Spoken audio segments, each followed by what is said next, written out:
The reason I brought it up to you, Dr. Paul, is because I think you need to be ready for these type of setups. And I think, well, I mean, we know the Federal Reserve means business, and we know the Federal Reserve was clearly implicated in kidnapping a congressman's baby. We know that they've done hit pieces on folks. This is the global ruling elite.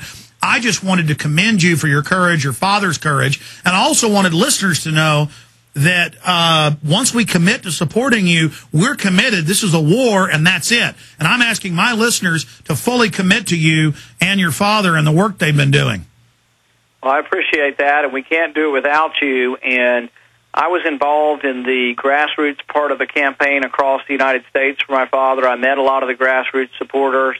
And if there's anything we can do, we're really going to try to include the grassroots in this. We've already had students. I'm going to meet some students on Saturday night who traveled here, some of them from Idaho, California, and Indiana, and various states that are already campaigning for me here in the state. So we're going to do what we can, and anything that your listeners or the grassroots do for us, we will be very much appreciative. Absolutely. Well, we just appreciate you and all the great work you've done, Dr. Rand Paul. And again, the website for folks that want to visit it is run.com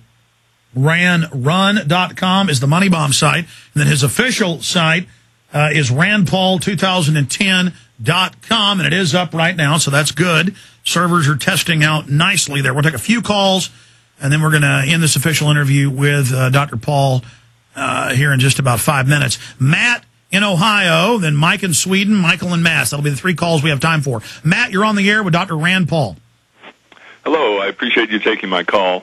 And I wanted to say thank you, Dr. Paul, for hopefully choosing to run for the Senate. I think you definitely stand up for every person in the country who honors individualism and honors the Constitution when you do that, because there certainly aren't many alternatives who are running for office who do represent those values. My question was regarding the Federal Reserve. What do you think the odds are that the Federal Reserve may bankrupt itself by the activities in buying up all these, toxic assets, these CDSs and car companies and whatnot, similar to the way it bankrupted itself in the 30s, or at least allegedly did. I don't know that was ever made public. And the fact that the response back then was to make owning gold illegal, to collect gold in order to shore up the Federal Reserve's balance sheet. What's your question, sir?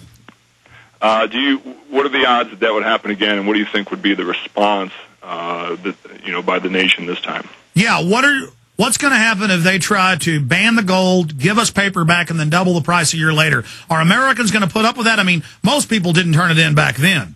Right. I don't think the Federal Reserve really will go bankrupt because they basically control the money. So what happens is we get bankruptcy in another form. They liquidate the debt by printing up so much money that they pay back the debt with cheap money. Yeah, that's it. So that's what's going to happen. Is the real danger is not a bankruptcy of the Federal Reserve. The danger is, I think, runaway inflation where the money becomes worthless. I fear more a time like the Weimar Republic in 1923 where the Germans carried their money around in wheelbarrows. The workers were paid twice a day because between noon and 5 o'clock, the money lost half its value. That's the kind of situation I fear, and the unrest and the civil disorder that comes with destroying the money. Whether or not people will give up their gold, I think people will give up their gold about as likely as they will be to give up their guns anymore. And I think that's the one good thing we have going on in America is there's a lot of still independent spirit in the countryside. We don't necessarily see it from our politicians, but there's a lot of independent spirit out there that's not going to give up easily. Well, speaking of lying, they've introduced scores of bills, the most draconian anti-Second Amendment ever, and then they get up on the news and say it's all a conspiracy theory, stop buying guns at record levels, stop buying ammo. I mean, how dumb do the Democratic Party think we are? I mean, this is insane. And Sotomayor wrote a book saying we have no right, and they're about to confirm her. I mean, don't the Democrats and the establishment understand that this will start a shooting war? Yeah, all you have to do is show up at the machine gun shootout in Knob Creek. Knob Creek. I was there earlier this year. 3,000 people came that day, and those are 3,000 people that aren't giving up their guns and ammo too easily. Absolutely. Let's take one more call here. Maybe keep you over. You'd agreed to do the hour, but I don't want to keep you too long. Mike in Sweden, you're on the air with Dr. Rand Paul. Go ahead.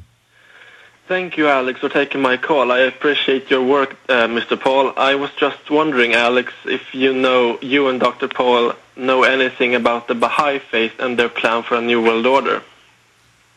I know that's like a sponsored UN religion, and I've run into Baha'i folks that are listeners, and I run into some that are pro-globalist, but I don't know that much about it. Kind of a strange question for our guest. I'm unfamiliar with it.